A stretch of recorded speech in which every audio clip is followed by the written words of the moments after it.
Not sort of any end goal. It's not as though they're trying to ramp up vaccinations or developing a local mRNA vaccine, are they?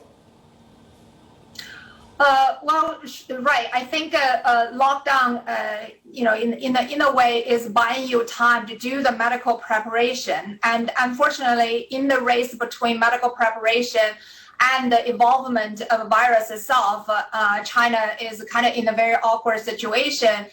Medical preparation is not ready yet, whereas the virus has evolved in such a way it's getting very costly to continue to implement that dynamic zero COVID policy. So, there's no good choice facing policymakers in China at this point.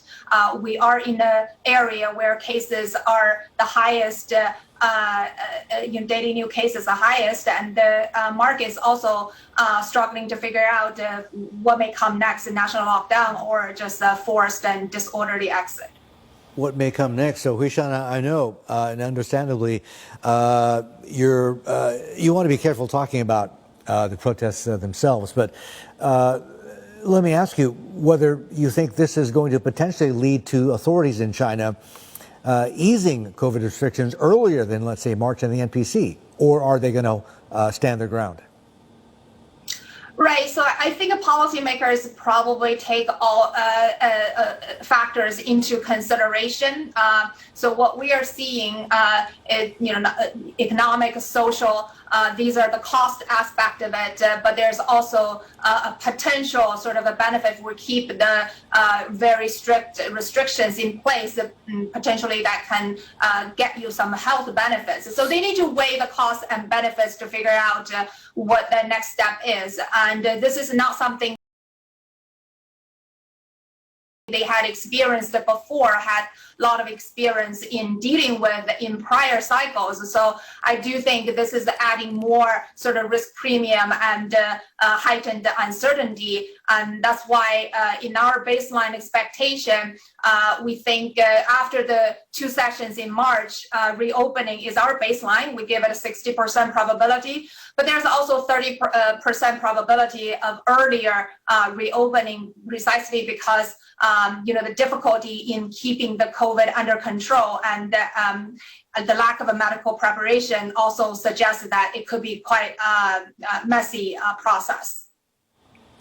Huishan, China gave the markets and the economy 36 reasons to be optimistic in recent weeks, 20 measures to try to loosen some of those COVID curbs. We've seen, of course, what's happened in recent days with record high infections, but also that 16-point plan to help out the property sector. But are the strengths and the benefits of those measures enough to offset what we're seeing in China right now with rising infections and the unrest and what you were talking about with potential exit waves?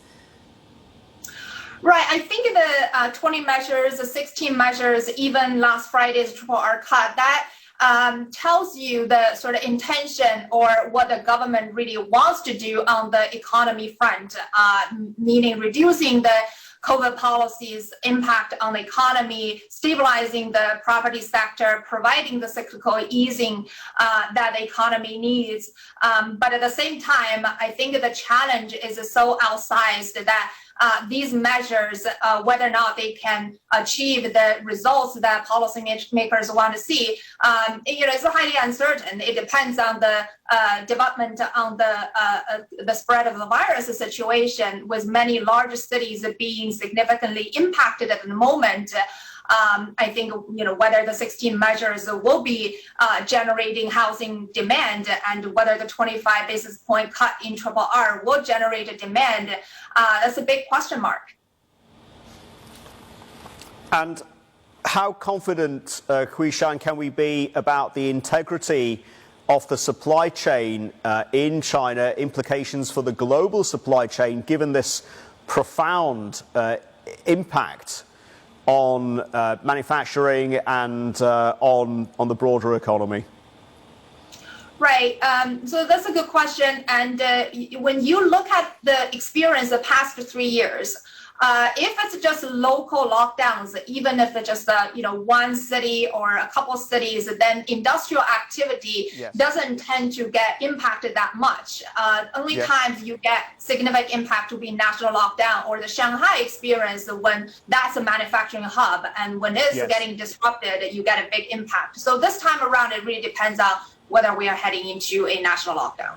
Indeed. Hui Shan, on that note, we'll leave it there. Thank you very much indeed for that analysis at this very important time. Hui Shan there, Goldman Sachs. We're back in 2 minutes.